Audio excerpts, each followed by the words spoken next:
So I fly into Denver on a Wednesday evening, ready for the Saturday race. I have one piece of baggage, but I'm in baggage reclaim, still waiting for over an hour for my bike. A lady comes out and she gathers round a few remaining people from my flight and she says, "I'm sorry, folks, that's all the bags coming from Zurich." And then she says, "But there's a few more items of oversized baggage to come through." I turn around and my bike is there on a different conveyor belt behind me.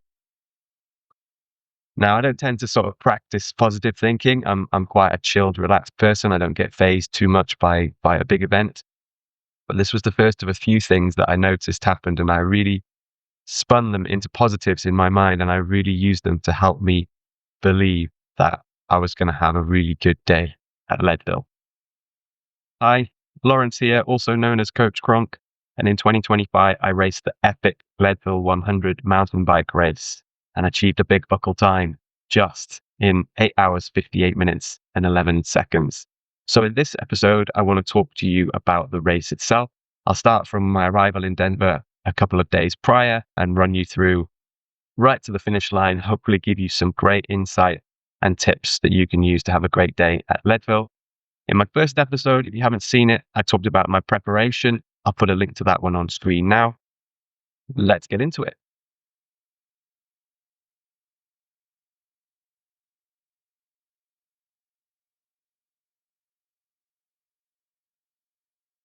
So when planning my trip, I decided to arrive on a Wednesday, ready to race on the Saturday. Biggest reason being that one of my best friends now lives in Boulder, and I wanted to get the race done early in the trip so that there was time to hang out with him and his beautiful family afterwards. So Wednesday night I was in Boulder, and then Thursday we went up to Frisco. Frisco is up at elevation, about 3,000 meters, similar elevation to Leadville. I wanted to spend 2 nights up there because I'd heard that for someone like me who lives only 600 meters, you could potentially feel a bit funny and get a bad night's sleep on the first night when you go up that high. I don't want that, the night before the race. Let's spend 2 nights up there, but have a bad night's sleep. We can chill out on the Friday still, hopefully feel better going into the race on the Saturday. So there's different ways you can approach it. You can either arrive really early and fully acclimate, or you can arrive as late as possible. By going up there 2 days before, I'm almost in that sort of limbo period where you can really get whacked by the elevation, but I just didn't want that terrible night's sleep and to feel weird, on the day before the race. So that's what we went with. So Thursday morning before going up to Frisco, I take my bike out for a blast in Boulder, and I write off one of my tires, put a big slit in one of my tires, the new race tires ready for Leadville. So micro panic, had to limp back to my friend's house, make some phone calls. Couldn't find matching tires at any of the bike stores in Boulder, but Mike's Bikes said, "Look, we've got guys who've raced Leadville here. Come on down. We'll get you something suitable." So headed down to Mike's Bikes. I ended up with some 2.4 Specialized XC tires. I think they're called Racetrack. 2.4s were actually bigger than the 2.2s I had on my bike. But I remember hearing on a podcast that Keegan Swenson was riding 2.4s. So I thought, hey, there's got to be something. And I also thought to myself, the bike shops here are only going to stock tires that are good for the terrain here. So I used that as a positive and thought it's not ideal that I'm not going to get much chance to use these tires prior to the race, but maybe it's a good thing that we got them changed. So by Friday lunchtime, I've got my bike back with the new tires on. Crisis averted. I get a chance to ride my bike on the Frisco trails just to get used to these tires. And from my first 2 rides in Colorado, it's clear that the average speed is so much higher than what I've been used to at home. All of my rides in Slovenia, the average speed had been 15 to 16 kilometers an hour. Here, it's much, much easier to hold 19, 20 plus kilometers an hour on the mountain bike for a similar effort. So that was another positive. I also, whilst just noodling around, got into the top 10 on a segment. Now, this could have been a family trail for all I know, but I wasn't going to dive into that at this point. I was just stacking that on top of the positives. Okay, so my equipment. I was riding my S-Works Hardtail Epic. It's a 2019 model in a size large. I'm 178 centimeters, so I'm not huge, but I've got quite long limbs, so I tend to prefer to size up a bike. So large for me is pretty much as it comes off the peg, that bike. apart from adding a dropper post, got an on-one dropper post on there, some AliExpress carbon bars, and Asioma MX power pedals, 32 chainring, and a 52 largest sprocket at the back. I've got Lazine bottle cages on there. Those are super grippy to the point where I had to modify the front one. I had to cut the joining piece and then reattach it with a zip tie so it's slightly more loose because it was actually difficult to remove a bottle with one hand. The bottles I used were the Z-Fel Magnum 1 liter bottles, and I had 2 of those on my bike, which were all the fluid I had on me, which was going to be enough to get me between spots where I was meeting John. Then I had a pack on my back. I had the Usui 4 liter pack, which I didn't have any fluid in. I just kept my bike spares in there and my rain jacket and my gilet that I was wearing on the start line, which I offloaded to John the first time I met him. In my spares, I had a couple of gas canisters, a couple of TPU tubes, decent multi-tool, which actually, for the weight weenies among you, I stripped down my multi-tool the day before and took off everything that I wasn't going to need, which when I held all the bits I wasn't going to need in my hand was actually quite significant. And also just some emergency nutrition in that bag in case for whatever reason I didn't see John when I needed to, or if I needed a bit more. In terms of the nutrition, I was shooting for 80 grams of carbs an hour as a minimum, and my 2 liters of fluid was going to last me 3 hours. So I'd need to refill that fluid every 3 hours. And the 80 grams of carbs was coming from everything that was in my bottles, which was a carb mix from a company called Enduraprep, and a salty bar, it was called, which was a soft, nice bar that I could chew down easily. It didn't make your mouth dry in the kind of dry environment that it is up there. One of those an hour. And then every roughly 2.5, 3 hours, I would have a caffeine gel as well. And I had a caffeine gel on the start line about 20 minutes before the start. So early dinner before the race on the Friday, had a massive rice salmon bowl, finished it all. The waitress actually came out and she said, "Well, nobody ever does that." So I was fully topped up, early to bed. But then we were up at 4 a.m. to leave just before 4:30. I think I had 3 bowls of cinnamon crunch, I think it's called. Man, you Americans have got some punchy cereal. That stuff is powerful. 3 bowls of that. I think the main ingredient is sugar in that cereal. And then a coffee on the way to Leadville, about 45 minutes drive. There wasn't too much of an issue with traffic, really. It seemed to flow pretty easily into the town of Leadville. You drive into Leadville and then the road takes a 90-degree turn as you hit the high street just behind my head there. And then you've got this road where you can go straight ahead, which I think links around the back of the town and back down towards where the high school football field is. And there was plenty of spaces just outside these office blocks here. So we parked here. It meant I could do a little warm up and down this quieter street 3 minutes from the start line, just down this street behind here. So in terms of getting to the start, parking, etc., we didn't have any problems. I was actually on the start line about 45 minutes before the race. I was starting in the back Corral because I got a lottery place. I just took my bike straight to the front row. There was plenty of bikes already there in the front row, but there was space. So I nudged myself into the front row and just laid my bike on its side, which seemed to be what most people had done.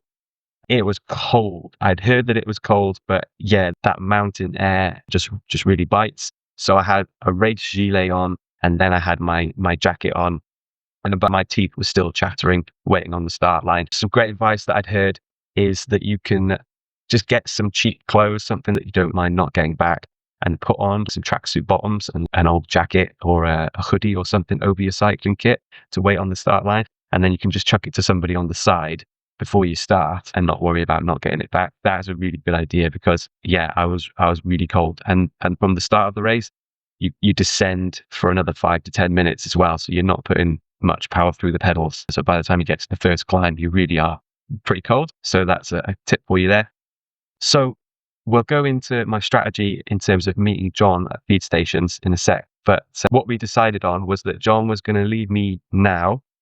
I was going to go up to the start line and he would make his way out to the first place that I was going to meet him. But we had asked some volunteers and said, look, can John be at the start line and still have time to get to the first place where I want to meet him? They said, yeah, it shouldn't be a problem. But we were also using a shuttle bus service, which is being run, I think, for the first time this year. So you know, there could have been teething problems with that. So I don't need you there on the start line with me. I'll go and I'll see you at the first place that I plan to meet you. So we decided that I was going to meet John in two places. The first one was going to be Twin Lakes Dam, which is the main feed zone for the event. It's absolutely epic there. Most crews will be there, and it's like 400 meters long with gazebos and flags and bells and whistles. It's it's an amazing atmosphere, but also quite tricky to actually pick out your crew. So John and I, we forgot the Welsh flag. We meant to bring that, but we got a Sonic the Hedgehog balloon. So John was flying his Sonic the Hedgehog balloon, so I just had to look out for that. And if I was shooting for 9 hours, I was going to be there somewhere around 3:09, maybe a bit quicker, maybe a bit slower. So that's the first place. And then I was going to meet him again at Outward Bound on the inbound leg. So the way this works now that Leadville has brought in this shuttle bus system is that all crews need to go out to Outward Bound, which is at this location at 25 miles. There's a feed station there. And then to get to Twin Lakes Dam, you need to get on the shuttle bus, and they're doing regular shuttles when you can get out to Twin Lakes Dam. There's also allowances for going there to set up the day before and stuff. It's pretty epic the way that you Americans run a support crew for people. I don't think it's something that is normal in Europe, for crews to set up gazebos, go there the night before, have all their cool boxes, etc., etc. And you absolutely can do this race without any support at all. There are, neutral feed stations as well. But what I will say is that I did not see one. I didn't actually pick out what was a neutral feed because these places are so busy with people, so many other gazebos and tents and things that look quite official. It's very tricky to actually pick out what is a neutral feed. So just bear that in mind. Anyway, so he went out to Outward Bound, parked there, then got on the shuttle to Twin Lakes Dam. He was there well in advance, no issues whatsoever. And then I was to meet him again at Outward Bound on the inbound leg. So he had to get back on the shuttle, back to where he'd parked, where this feed station was, where I'd meet him the second time. We did consider putting in a third stop here, so he would just stay put at Twin Lakes. I'd meet him there twice, and then he would go on to Outward Bound. But these are actually quite close together, and if there was any holdups with the buses, there's a chance there that I might have missed him, and that wouldn't have been enough fuel for me and fluid for me to get from there right to the end, whereas from here to the end was doable. So we settled on 2, and actually that worked out pretty well. So 45 minutes till go time. Got my bike on the front row of the back corral. I'm in the back corral because that's where you start if you have a lottery place. I'm cold, my teeth are chattering, not really in the mood to talk to anybody. I hate standing on the start line for ages. It's the only time I get nervous. As soon as we start, I'm absolutely fine. So I leave my bike there, head off to join the queue for the Portaloo. That kills 25 minutes. I get back to the start line. I've loosened up a bit at this point, and I'm chatting to some people and soaking up the atmosphere. And away we go. The start is actually pretty tame. Nobody doing anything silly. We just make our way down to the first off-road section, which is pretty flat. All good so far. Feeling I've got space and I can ride, pace that I want to, till you hit the first climb. And it's busy. You're riding single file, 2 lines, very, very difficult to overtake. You're going so slowly that, you're fighting for traction, you're almost doing track stands at times. If the person in front of you puts a foot down, everybody's off their bike, basically. It's too steep to sort of get going again in most places. So we're actually walking large sections of this first climb, and I'm thinking, this is a disaster. This is not the start that I wanted. But I didn't want to be that guy who's trying to squeeze past people, trying to move people off their line, etc. I kind of told myself, hey, look, for most people here, this is a big deal. This is their bucket list event. So don't be that guy who spoils other people's days. So it is what it is. We're walking. And anyway, we get going again, get to the top. And I'm actually 5 minutes behind the Sub-9 or bust sheet. So that sheet was actually from Trainer Road. They came up with that sheet based on averages of folks who've gone sort of just under 9 hours. And I had these times written down on my top tube. And the idea was I was going to try and hold Sub-9 pace until the top of the second climb of Sugarloaf here. And if I was way behind at that point, I would let go of that idea and I would just ride and do my best. But actually, at the top of the first climb, I'm 5 minutes behind because of the walking that we've been doing. So I just tell myself, hey, you don't have to catch up that 5 minutes before the next checkpoint. You've got 8 hours to catch up that 5 minutes. So don't really change anything at this point. We descend now on the road, and then we start the second climb starts on the road here. And I'm starting to warm up a little bit now, and the road's nice and wide, easy to start and stop. So I pull over and shed a couple of layers. First little mistake I made here, I didn't realize that all my nutrition was actually in my gilet pocket, not in my jersey pocket. And I've taken it off and I've shoved it all in my bag. Realized, take it all out of my bag, get my nutrition out, stick it in the pockets I needed it in, and then zip my bag up again and get going. So I'm cursing myself at the rest of this climb going, come on, you idiot. What a stupid mistake to make. How many races have you done? Blah, blah, blah. Anyway, onwards. Get to the top of the second climb, and then we've got to descend now down power line. This is by far the most technical descent of the course. It's tricky because you're mostly going down in 2 lines, potentially 3 in places, but there's plenty of places where your line is swaying across. So you really have to look around you, just make sure you're moving from one side of the track to the other, that there's nobody coming down behind you much faster. Definitely call around people and let them know what you're doing, especially if you're passing people. And it was actually near the top of this descent. I was on the right-hand side of the road. Somebody came past me on the right where there was no room. We brushed shoulders. They were going much faster than I was. We brushed shoulders, and then that really shook me up. We'd have touched bars at that point. We both would have gone down, definitely. So that was a bit sketchy. And the actual lower part, which is the photos that you see of power line underneath the power lines where it's long and straight and steep, I thought that was going to be the trickiest part to descend because you just be on the brakes the whole time because you build up so much speed going in a straight line. But that was actually not too bad descending that bit. It was more the top slopes where, it is a little bit rocky in places. There's a rain rut in the middle. So you have to switch your line a few times. That's the trickiest bit. And I was actually at that point thinking, whoa, we have to ride back up this. This is still pretty steep. I knew these bottom slopes were steep. It's still pretty steep in other places as well. So get to the bottom of there. And then it's time to get to work on this flatter section. After you descend power line, then you've got a kind of flattish rolling section all the way out to Twin Lakes Dam on the road. And I remember having Fatty and Hottie's voices in my head at this point. Fantastic resource. If you haven't found the Leadville podcast, look out for that. There's some really good stuff there. On my flight over from Denver, I actually listened to a 4-hour podcast that they put out, which is all of their mini course walkthroughs put together into one long episode. Absolutely brilliant. Really, you feel like you've ridden the course before once you've listened to that.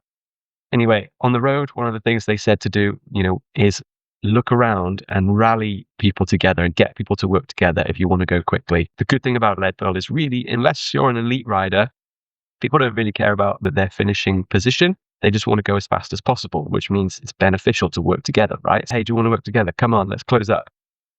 Everybody was up for it, absolutely. So before you know it, you're trucking along in a group at a decent speed. So that was good. And then once that group kind of, starts to fall apart a little bit, you just look for somebody else. And this guy came through at a really solid pace. And without hesitation, I just jumped on his wheel. And then whilst I was on his wheel, I was like, okay, this power is a bit over what I'd planned to do at this point.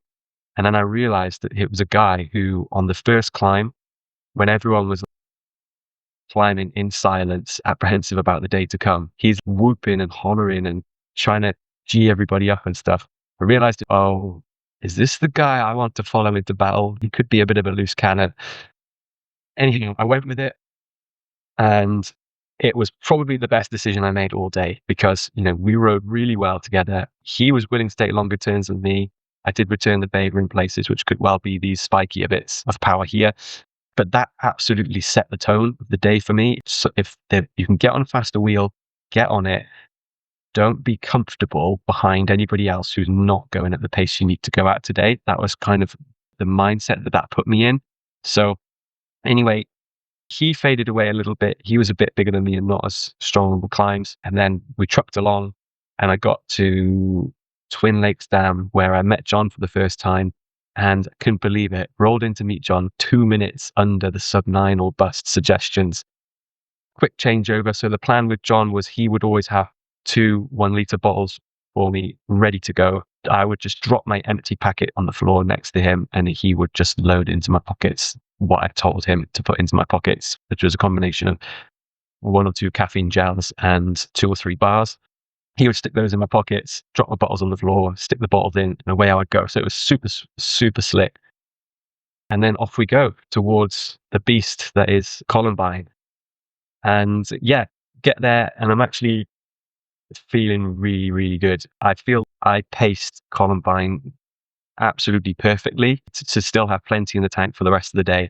I was overtaking people whole way. I don't think a single person overtook me on that climb. I just ticked along, and I actually remembered Columbine is pretty much the same length as the climb that I've got less than 5 minutes away from my front door that I do all the time on the mountain bike. So I was just like, well, it's just another go at that climb. So anyway, ticking along, and then you get to the upper slopes, and it kind of opens out above the tree line, and you can see a line of people walking. I was thinking to myself, oh, okay, that's probably 10 minutes of walking. That's not too bad. So you're off the bike, you're walking. Once you're walking, you can't really get back on because everybody's in a line walking. It is pretty rocky in the middle section. You're kind of walking on the edge, and you've got riders coming down in the other direction a lot as well. So even from the lower slopes of Columbine, you need to be very careful about when you overtake people. You've got to do it quickly, and you've got to have your head up because people are coming down really, really fast. They were spaced out more than I thought people would be spaced out, to be fair. Once you got a feel for the pace people were coming at and the time you had to overtake someone, it did get easier, but it feels quite sketchy at first, but you get used to it. Anyway, we're walking, but I realized that actually up at this elevation, 3,500 meters, that I still felt really good. So everybody's walking quite slowly, really. I was like trying to run still with my bike. And I was surprised myself at that point. I was like, whoa, I've got enough energy to run like up this hill with my bike. And I was running past trying to overtake 2, 3, 4 people at a time and slot back in.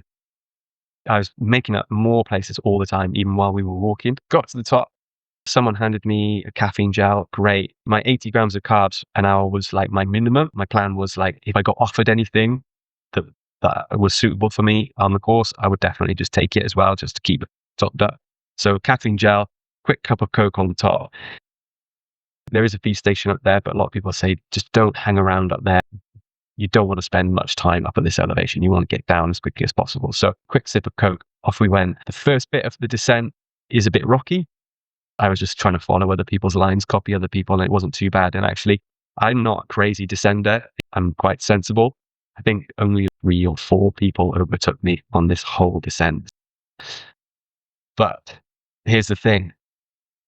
I was behind schedule at the top of Columbine, and I couldn't believe that I was behind schedule because I'd ridden it so well. I just felt really good, and I felt like if I was behind at this point, I didn't have a chance because I couldn't have ridden any harder because I really feel like it would have kicked me in the ass later on. So that was a big kick in the teeth to see that I was behind. And then things got worse because I descended back onto the flatter section here and realized that we had had a decent tailwind for the whole of the first half of the race. And you get down here and you're back into the wind. Well, if I was only just about clinging on to sub-9 pace with a tailwind, you can kiss goodbye to that now. There's no way I can hold that pace anymore. So I kind of let go of that, and I was at peace with it, to be honest. Well, from here, it's just do your best. Bridge to the next person, sit behind them very briefly, gather yourself, bridge to the next person. And I kept doing that. I couldn't believe it. I'd gone from being about 5 minutes down at the top of Columbine to being about 3 or 4 minutes ahead by the time I met John again at Outward Bound. And he'd been joined by his wife and his 2 beautiful kids. Shay had made a sign for me. Seeing them at this point, when I was right on my limit, was such a boost. It was absolutely great. And I kind of really pulled myself towards myself and thought, right, if you're going to make this happen, this is going to be an epic 2.5 hours. You've got to do the power line and you've got to somehow stay on time so you can roll in sub-9. So anyway, off we go. making my way towards Powerline, I was actually really kind of looking forward to the walk of the lower slopes. I could have ridden it, but I know I would have definitely burnt some matches. It would have punished me at the back end of the climb. So I'd made the decision beforehand, let's walk here. You can really push your bike out in front of you and get a good stretch on your calves and the backs of your legs and just use it as a nice reset. So I wasn't too concerned about walking that bit. And then I really enjoyed the rest of the climb. It's not too technical, but you are sort of having to pick a nice line to conserve energy. It's beautiful up there as well. It's only really the lower bit with the power lines above you that's ugly. And then you turn away from that. And the rest of the climb, I was thinking I'd love to come back and have a crack at this climb when I'm fresh.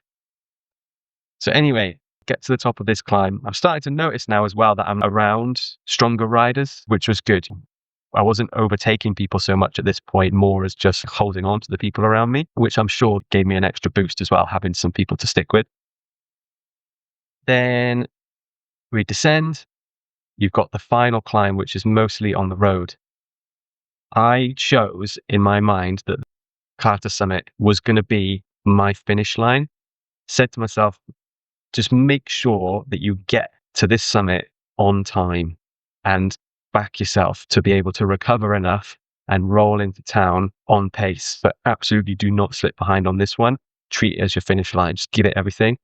So I just went for it. And you can see I started the climb well and my power is just going down, down and down. I don't really trust my Asioma power pedals that much anyway, especially this deep into a ride. They tend to go a bit funny, but you know, when you're on a steep climb and you drop the cadence so you can just really muscle your way through it.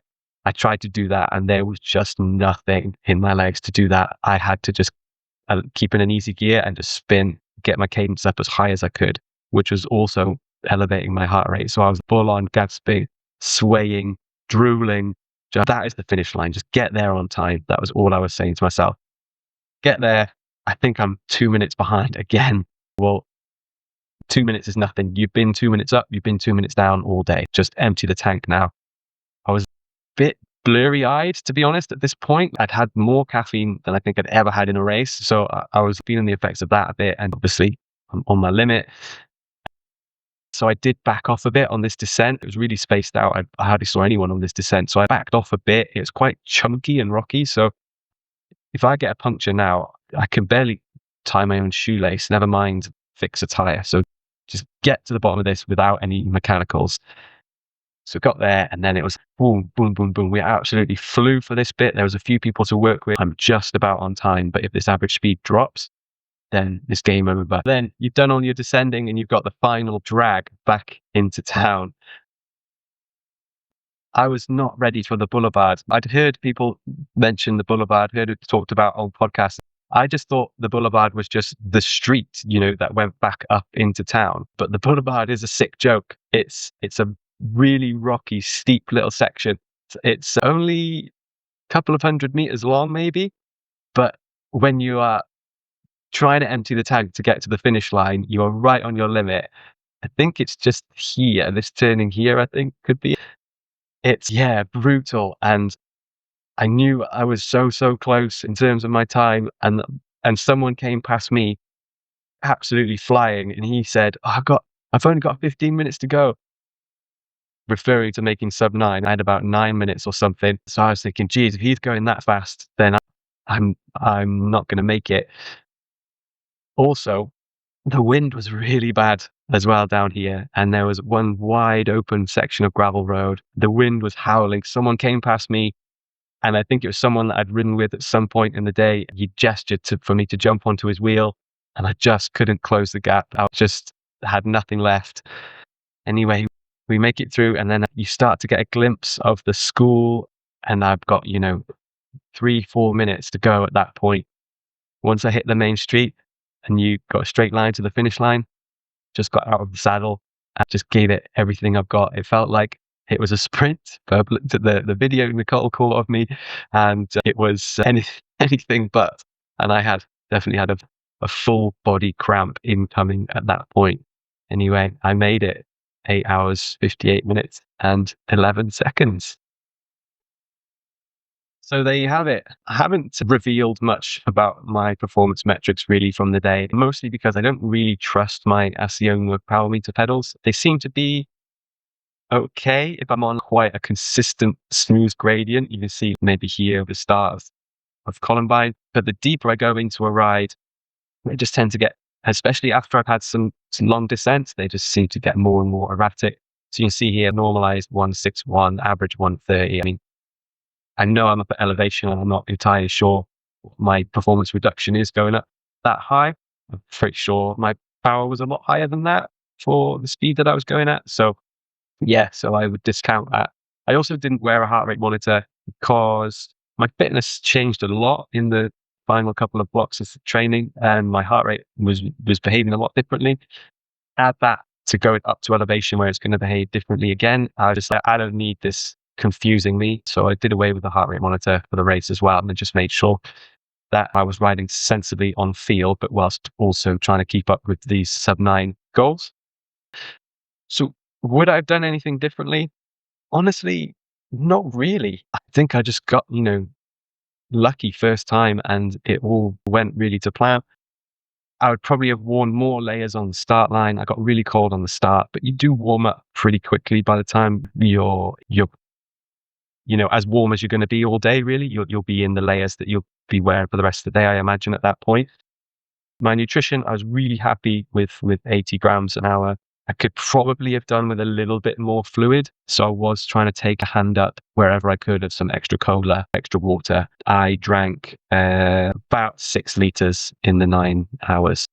I didn't have any stomach issues. I was super happy with my bike setup. So I'll throw in my opinion on the whole drop bar thing. I know it's a hot topic around Leadville. I think if you are a mountain biker, a fit mountain biker who wants to go fast at Leadville, who is already a really good bike handler, then consider drop bars. But if you are not a mountain biker, then I would use the safety net of a mountain bike. I think a lot of people apply the opposite logic and they might think, well, I ride on the road or I ride gravel, so that's the bike I'm going to ride. I'm not sure that that's the best approach. I think if you're a skilled mountain biker and you want to go faster, try drop bars. I think for everyone else, mountain bike is the way to go. You've got to remember that still there are a lot of pros and other fast athletes on mountain bikes going much, much faster than most of us. Also, what I did notice was on the open sections, on the flatter sections where it would be beneficial to ride drop bars, there was usually someone on drop bars willing to put the work in. I don't know why, whether it was because they felt that that was the section of the course where they were going to get the benefits of the setup they'd chosen. But it seemed like there was people on drop bars who were willing to ride on the front of groups on the open sections, and they didn't seem too bothered about a long line of riders hiding behind them. So you're on a mountain bike essentially getting all the benefits of those drop bars anyway. And absolutely, a mountain bike is much, much faster on those descents than a gravel bike or drop bars as well, I think. So that's my take on that. I had an absolute blast at Leadville. It was a truly incredible event. I arrived prepared and everything went to plan, but I can absolutely see why it could bite you in the ass and be a very, very tough day out if you're underprepared. With that in mind, I've written a couple of Leadville plans. I have a higher volume competitive plan and a lower volume first timer / intermediate plan. You can find these in my Training Peaks plan store. I will put links down below. If you'd like to talk to me about coaching, I'll also put my email. Please reach out to me and I will get back to you. I hope you've enjoyed my 2 Leadville episodes. Honestly, I would tell my Leadville story to anybody who's willing to listen. I hope you can have a great experience like I did. If you have any questions, please do drop them down into the comments below. Good luck with your training and racing. Thanks.